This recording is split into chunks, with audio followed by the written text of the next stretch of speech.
eu sou a Mikan, Mika com 3 N's no final, e hoje eu vou falar sobre Final Fantasy. Eu vou aproveitar o lançamento de Final Fantasy XVI pra atualizar um vídeo antigo aqui do canal chamado Por Qual Final Fantasy Começar. E gente, qualquer problema no áudio, minha gatinha Clio tá ronronando aqui no meu colo, então talvez pegue no microfone, tá? Mas só pra avisar. Eu gosto muito desse vídeo porque eu falo bastante dos jogos como um todo, mas ele foi publicado lá em 2016. Naquela época ainda não tinha saído nem o Final Fantasy XV, e agora a gente já tá no Final Fantasy XVI, que eu acho que é uma ótima porta de entrada pra quem nunca jogou nenhum jogo da franquia Final Fantasy. E eu já vou explicar direitinho todos os motivos pra isso, mas eu já adianto que o meme não é verdadeiro. Pra jogar o Final Fantasy XVI, você não precisa ter jogado outros 15 antes. Eu vou falar mais do que é Final Fantasy e como cada jogo é bem diferente um do outro, mas ainda mantendo uma unidade como franquia. Então, quando chega o momento de um novo jogo, como é o caso do Final Fantasy XVI, quem nunca jogou nada da franquia pode chegar sem nenhum conhecimento prévio. Mas quem é fã de longa data também vai sentir uma mega familiaridade em relação aos jogos anteriores. E esse é o meu caso, eu já conto mais. Se tudo der certo, esse vídeo aqui vai sair pertinho do lançamento do Final Fantasy XVI, que foi no dia 22 de junho de 2023. Então saiba que enquanto eu tô falando tudo isso aqui, o jogo já tá disponível pra você conhecer. Ele é um lançamento exclusivo pro PlayStation 5, então você encontra o jogo na PlayStation Store e nas maiores varejistas do mercado. Eu vou deixar o link aqui na descrição porque eu tô muito chique, pessoal. Se eu contasse pra Mikanzinha de 11 anos que tava jogando Final Fantasy pela primeira vez lá em 2004 com CDs de PlayStation 1 emprestados por um amigo, que um dia ela ia ser patrocinada pela PlayStation pra falar de um lançamento de um novo Final Fantasy, eu acho que ela não ia acreditar. Esse vídeo é patrocinado pela PlayStation e eu tô muito feliz de ter apoio pra falar dessa série de jogos que eu amo tanto há praticamente 2 décadas. Eu já tô jogando Final Fantasy XVI e eu vou detalhar mais a minha experiência pra vocês daqui a pouco, sem spoilers, lógico, mas eu já adianto que sim, é um baita ponto de entrada no universo de Final Fantasy. A jogabilidade é mega acessível e dá pra você deixar ela mais ou menos complexa de acordo com a experiência que você tiver nesse tipo de jogo. Dá até pra escolher se você quer focar mais na ação ou na história, inclusive. Isso não afeta em nada a trama, mas eu acho um recurso muito legal porque você mesmo decide se quer deixar as batalhas mais desafiadoras ou se quer ir com mais calma e só aproveitar a história mesmo. O jogo realmente ressalta os inúmeros recursos do PlayStation 5 e do DualSense. Eu trouxe meus DualSense queridinhos aqui pro vídeo, inclusive, pra mostrar pra vocês. Os visuais do jogo são deslumbrantes, os combates policromáticos são de impressionar, e é claro que tudo isso fica ainda mais bonito com a resolução 4K, né? Observar esse novo universo é realmente impressionante no PlayStation 5. Além disso, o combate é totalmente imersivo e é por isso que eu trouxe os meus DualSense aqui pro vídeo. E dá pra sentir adrenalina pelas respostas táteis do controle, e também pelos gatilhos que são adaptáveis. Tem algumas aplicações muito legais os gatilhos adaptáveis. Tem momentos, por exemplo, que você vai abrir portas e você sente a resistência das portas quando você vai apertar um dos gatilhos pra fazer esse movimento. É realmente muito imersivo e eu adoro isso. E agora eu vou deixar meu DualSense aqui na mesa pra falar de história. Esse é um dos aspectos que eu mais gosto nos jogos de RPG, e no Final Fantasy XVI a história tá incrível. Tá cheia de reviravoltas e cheia de momentos emocionantes. E repetindo aqui que você não precisa ter jogado nenhum outro Final Fantasy pra entender o que tá rolando, já que é uma história totalmente nova. Enfim, se em qualquer momento desse vídeo você quiser saber mais sobre Final Fantasy XVI, tem o link aqui na descrição pra compra dele na PlayStation Store. Comprando por esse link, você mostra pra PlayStation que vale a pena apoiar o meu conteúdo, então eu agradeço muito se você puder visitar. E agora bora continuar o vídeo que eu tô doida pra falar de Final Fantasy com vocês.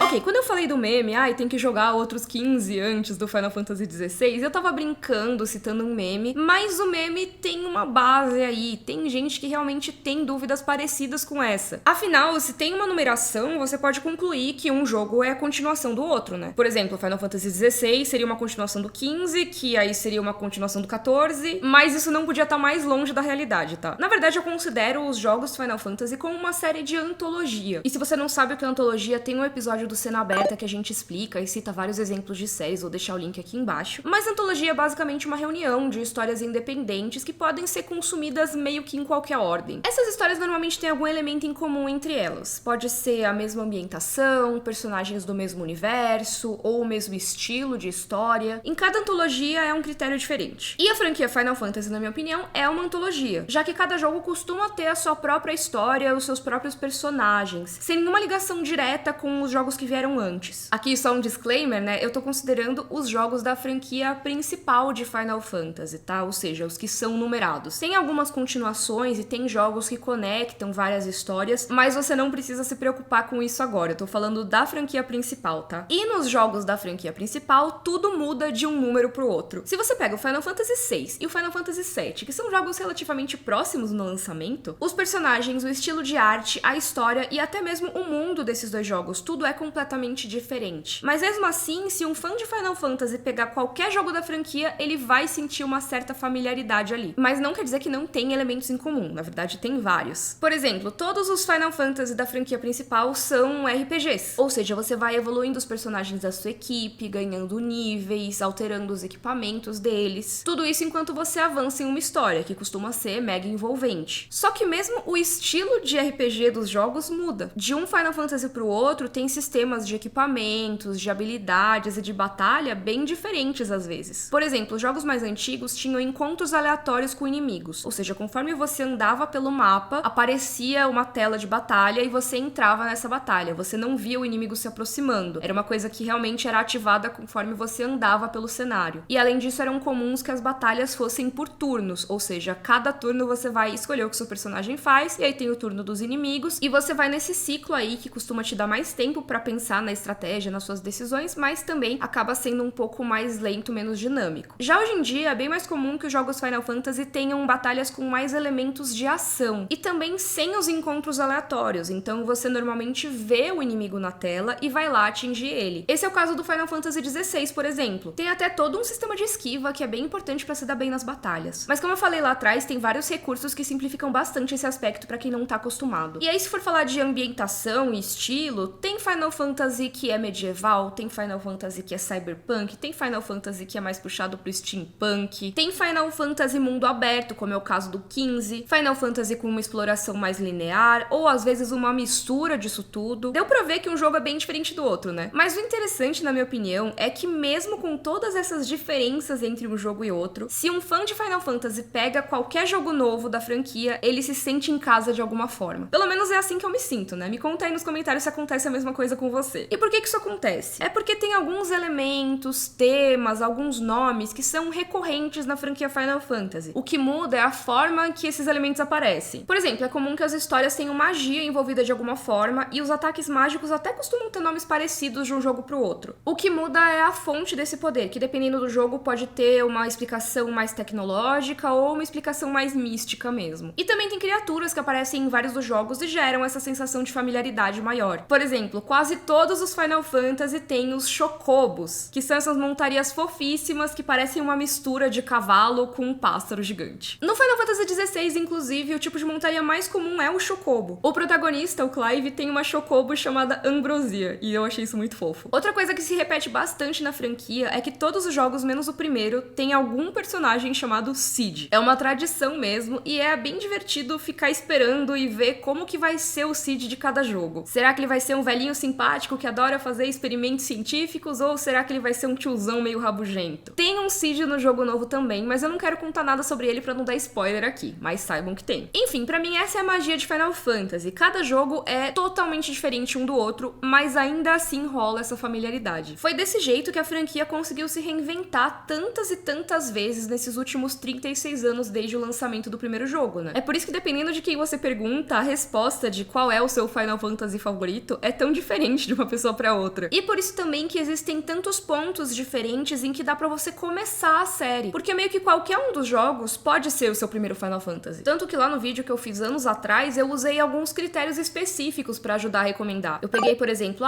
começar pelo mais famoso, começar pelo mais representativo da franquia. E aí lá naquele vídeo eu tenho uma descrição mais detalhada dos títulos mais antigos da franquia, então se você quiser ver, eu vou deixar o link aqui embaixo, vocês podem ver depois desse vídeo aqui. Aqui nesse vídeo de agora, eu pensei em detalhar mais o Final Fantasy XVI, já que eu tô jogando ele, e aí o vídeo já fica mega atualizado, porque é um jogo de lançamento. Então bora começar por ele? O Final Fantasy XVI se passa em um mundo chamado Valisthea, que é dividido em 6 grandes reinos. E cada um desses reinos tira o poder deles de cristais mágicos, que eles chamam de cristais Mater. Todo o estilo de vida dessas sociedades depende desses cristais, basicamente. Aliás, um parênteses aqui é que uma das coisas que mais me chamaram a atenção sobre o Final Fantasy XVI ser acessível como o primeiro Final Fantasy Fantasy é que praticamente em qualquer momento do jogo você pode apertar o botão central aqui do DualSense e isso abre um menu que tem informações sobre tudo que você precisa saber da história até aquele momento. Tem os reinos que são mencionados, tem os personagens e tem vários conceitos importantes. Assim você não se perde em nenhum momento da história e também eles não precisam ficar incluindo explicações muito grandes no meio dos diálogos. O problema é que só existem 5 cristais Mater. E lembra que eu falei? São 6 reinos, ou seja, algum reino vai ficar sem cristal. O resultado é guerra. E não é qualquer guerra, é guerra de Eikon. Os Eikon são criaturas imensas e mega poderosas que são invocadas por pessoas que têm um poder específico de fazer isso. Essas pessoas são chamadas de dominantes. Se você já conhece a franquia Final Fantasy, talvez você já tenha visto algo parecido com isso, mas talvez você tenha visto com outros nomes, como Summon, Esper, Eidolon. Pra quem é novo em Final Fantasy, lembra que eu falei que na franquia tem certos elementos que se repetem, isso gera uma certa familiaridade? Então, esse é um exemplo. Uma das coisas mais icônicas dos jogos Final Fantasy é essa capacidade que você tem em muitos dos jogos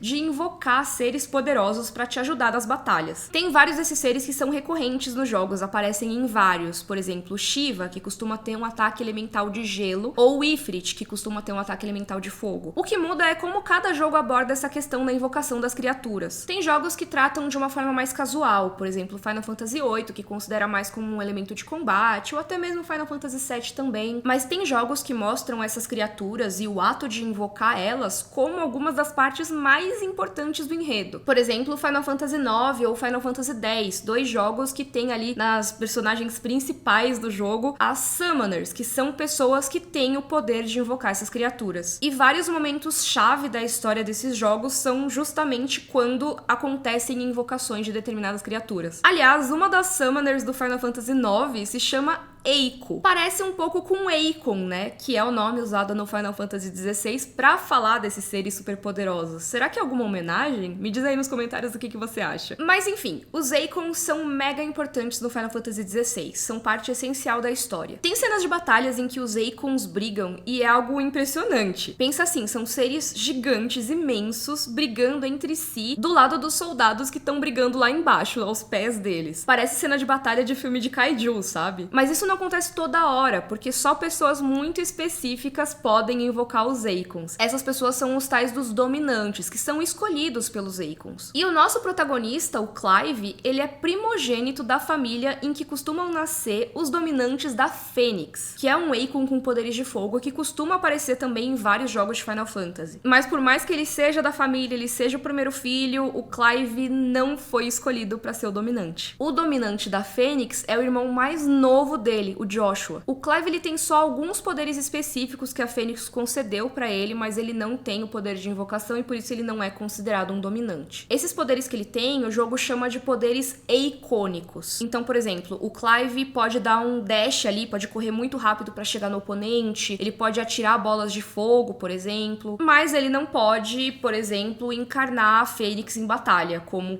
deveria ser no caso de dominante. E isso só o Joshua conseguiria fazer, e até por isso ele se tornou o herdeiro da família deles, mesmo sendo o filho mais novo. Aí o Clive, sem conseguir ser o dominante, sem conseguir ser o herdeiro, se torna um guerreiro pra proteger o irmão dele. E haja perigo, porque lembra que eu falei, né? São 6 reinos pra 5 cristais Mater, e o cristal Mater é muito importante. E aí o reino onde o Clive e o Joshua moram, que se chama Rosária, esse reino precisa brigar com um outro reino por um desses cristais. Então, mesmo eles sendo bem novos, e o Joshua, inclusive, sendo uma criança ainda, eles precisam se preparar pra guerra. Mas além disso, tem um outro perigo se aproximando. Lembra que eu comentei lá atrás que os Eikons são similares aos Summons, Eidolons e tudo mais, que costumam aparecer em vários jogos da franquia Final Fantasy? Quando eu citei exemplos de quais eu falei, você se lembra? Não volta no vídeo, tenta lembrar. Eu citei Shiva, que tem ataques de gelo, e Ifrit, que tem ataques de fogo. Mas espera, eu não falei que o Joshua é dominante da Fênix, que é um Eikon de fogo? Então, o Eikon de fogo do Final Fantasy XVI é a Fênix, né? Quem é esse tal de Ifrit? Então, uma coisa bem legal dos jogos Final Fantasy é que entre um jogo e outro, às vezes variam quais são os summons que estão disponíveis ali. Às vezes muda até qual summon que aparece de cada elemento. Então, um exemplo que eu lembro bem fácil aqui é que em muitos jogos o summon de eletricidade é o Ramuh. Ele aparece em vários Final Fantasies. Mas no Final Fantasy X, o summon que tem poder elétrico é o Ixion. Então, nem todos os summons, Eidolon, Icons, Espers ou Acons estão em todos os jogos. Mas em vários jogos Final Fantasy, a gente tem 2 seres pro elemento fogo, Ifrit e Fênix. E eles coexistem nesses jogos, isso não é um problema, tem aí 2 de fogo. Só que no mundo do Final Fantasy XVI, tecnicamente só pode existir um Acon do elemento fogo. Então a existência do Ifrit é algo completamente inesperado, é algo bizarro e que ameaça a própria existência da Fênix, já que só pode ter um. Enfim, eu tô entrando nesse detalhe aqui, mas eu vou parar pra não entrar em spoilers, porque eu quero que vocês vejam a história por vocês mesmos, mas foi só pra mostrar pra vocês como é importante pro jogo, pra trama geral do jogo, a existência dos Acons. E aí também pra quem tá assistindo e não conhece a franquia Final Fantasy, eu espero que isso também tenha dado um contexto e ajude a trazer uma familiaridade com o quanto essas criaturas costumam aparecer em toda a franquia. Comenta aqui embaixo o que você achou. Mas já que eu falei de como os Acons afetam a trama, eu acho legal dizer que eles afetam também bastante da jogabilidade. Isso porque eu falei de como o Clive pode aprender várias habilidades icônicas, né? E dá pra fazer vários combos com essas habilidades, o que é muito legal. O diretor de combate do jogo é o Ryota Suzuki, que tem bastante experiência em jogos de ação. Então você pode esperar lutas que são bem ágeis, bem fluidas e bem intensas também. Lembra que eu falei mais cedo que o DualSense tem resposta tátil e tem esses gatilhos adaptáveis. E isso realmente ajuda na imersão das batalhas. Você se sente lá em Valisthea, no meio da aventura do Clive. Aí, só um parênteses aqui, como eu falei do combate dirigido pelo Ryota Suzuki, eu queria falar de alguns nomes envolvidos com Final Fantasy XVI. Ó, a primeira coisa é que o jogo foi desenvolvido pela Creative Business Tree, que é a equipe da Square Enix responsável pelo Final Fantasy XIV, que eu sei que tem muitos fãs ardorosos. Se você estiver assistindo aí e for fã do Final Fantasy XIV, comenta aqui embaixo também. A direção do jogo é do Hiroshi Takai e a produção é do Naoki Yoshida. E além disso, a ilustração do logo é feita pelo Yoshitaka Amano, o que é uma baita tradição dos jogos Final Fantasy, né? Eu sou muito fã dele e eu fiquei feliz de ver que essa tradição se mantém. Mas ó, só nome forte envolvido, né? Fecha parênteses, vamos continuar a falar do combate. Eu amei o estilo de combate, principalmente as lutas contra chefes, que eu achei mega empolgantes e mega diferentes umas das outras. Tem algumas animações e uns ataques específicos que te colocam muito na pele dos personagens, e eu achei muito legal. E como esse combate é muito fluido, é muito ágil, a velocidade é uma coisa muito importante. E a rapidez do PlayStation 5 ajuda demais, porque graças ao SSD do PlayStation 5, você tem exploração, tem batalha, sem aquela telinha de loading irritante no meio, sabe? Enquanto você tá indo de uma tela pra outra na exploração geral, você também não tem aquele momento que fica parado, você esperando. Então a sua experiência não fica sendo interrompida o tempo todo, sabe? Eu acho isso muito legal. Mas voltando aqui pras batalhas especificamente, tem uma coisa bem legal, que é que além do Clive, tem aliados lutando ao seu lado na maior parte do tempo. E o mais legal deles, óbvio, é o Doguinho. O nome dele é Torgal, mas eu chamo ele de Doguinho, por mais que ele seja imenso. E ele participa das batalhas com você, seja te ajudando nos ataques ou te curando. E ele também tem um olfato ótimo, que acaba sendo um recurso de acessibilidade do jogo. Calma que eu explico. Se você estiver perdido na exploração do mapa, não souber muito bem pra onde ir, você pode pedir pro Torgal te indicar o caminho. Ele fareja o caminho e te indica pra onde você deve seguir. E eu achei isso muito legal porque é completamente opcional, assim como vários dos recursos de acessibilidade que eu comentei no começo do vídeo. Por exemplo, se você quiser explorar sozinho, o Torgal não vai ficar lá te indicando antes de você perguntar pra qual lado você deve seguir. O jogo te deixa também se desafiar. Mas se você precisar de uma ajuda pra se localizar, ele tá lá pra te ajudar. E eu acho que isso traduz muito os recursos de acessibilidade do Final Fantasy XVI pra novos jogadores. Você realmente consegue personalizar a sua experiência pra deixar quão desafiadora você quer. No combate, por exemplo, eu acho que isso fica muito evidente. Você consegue escolher o quão desafiador você quer que ele seja. Se esse for seu primeiro Final Fantasy, por exemplo, e você não tiver acostumado com esse estilo de combate, ou se você só quiser curtir a história com mais calma, vale escolher um modo chamado Foco na História. Já se você quiser dar uma atenção maior pras batalhas, quiser um combate mais aprofundado e com mais desafio, você pode escolher o modo Foco na Ação. E eu acho bem importante deixar claro que escolher esse modo não diminui, não muda nada da história, tá? O outro modo é que diminui o foco no combate, mas a sua experiência com a trama vai ser a mesma nos dois modos. E assim, se você quiser personalizar mais ainda, mesmo no modo Foco na Ação, que seria o que dá bastante destaque pro combate, tem vários itens que você pode usar que facilitam a sua vida. Por exemplo, dá pra você ativar combos inteiros de habilidade apertando só um botão. Então você não precisa necessariamente se preocupar em decorar quais botões específicos, qual ordem do combo. Você pode simplesmente usar esse recurso específico e não precisa decorar todas as mecânicas de combate. Outra coisa que dá pra ativar é a câmera lenta antes dos ataques dos inimigos, e assim você tem mais tempo pra esquivar. Ou até mesmo dá pra ativar uma esquiva automática. E o que eu acho mais legal disso tudo é que todas essas coisas são só se você quiser, porque se você não quiser, dá pra você não ativar nenhuma delas e curtir toda a profundidade do combate combate, fazer todos os combos manualmente, etc. O legal mesmo é você poder escolher, por isso que eu acho tão legal essa customização que o jogo permite. Enfim, esses são só alguns dos motivos pelos quais eu acho que o Final Fantasy XVI é um ótimo ponto de entrada na franquia pra quem nunca jogou Final Fantasy. Ele tem muitos dos elementos que fazem a gente amar Final Fantasy. Por exemplo, uma história mega envolvente e até sombria em alguns momentos, que eu não conseguia parar de jogar porque eu queria muito saber o que ia acontecer. Tem um combate que é envolvente, que é dinâmico, com batalhas contra chefes mega empolgantes e que a cada movimento, a cada acerto, o controle, né, o DualSense, ele vai te dar uma resposta imediata, seja com a resposta tátil, seja com os gatilhos adaptáveis. Outro motivo é que o jogo tem vários elementos clássicos de Final Fantasy, como os chocobos, os Eikons, cristais e várias outras coisas que eu não quero trazer aqui pra não dar spoiler pra vocês. E tudo isso trazido de um jeito mega amigável pra quem chegou agora. Mas é óbvio que se você for que nem eu, que sou fã e joga Final Fantasy há 2 décadas, o Final Fantasy XVI também vai ser empolgante demais. Vocês precisam ver os visuais desse jogo, ainda mais com o PlayStation 5 trabalhando resolução 4K. Dá pra você perceber cada detalhe maravilhoso de Valisthea, sem nem contar as habilidades e as batalhas que ficam ainda mais bonitas, ainda mais vivas nessa resolução. Realmente é muito lindo e dá gosto de curtir esse combate e curtir essa história, porque tem umas cenas, gente, eu quero muito que vocês vejam logo, é isso. Quero falar mais do jogo, quero falar mais da história e discutir mais com vocês. Mas eu já falei demais por hoje e eu realmente quero evitar spoilers. Se vocês quiserem, depois que todo mundo jogar, eu posso fazer outro vídeo aqui com mais detalhes, discutir alguma coisa específica da trama ou do combate, ou quem sabe falar dos Eikons e como eles aparecem aí ao longo da franquia Final Fantasy. Me conta aí nos comentários o que vocês querem. E lembrando que tem o link aqui na descrição se você quiser conhecer mais do Final Fantasy XVI. Se você gostou, por favor, curte o vídeo, assina o canal. Um beijo e até a próxima. Tchau, tchau!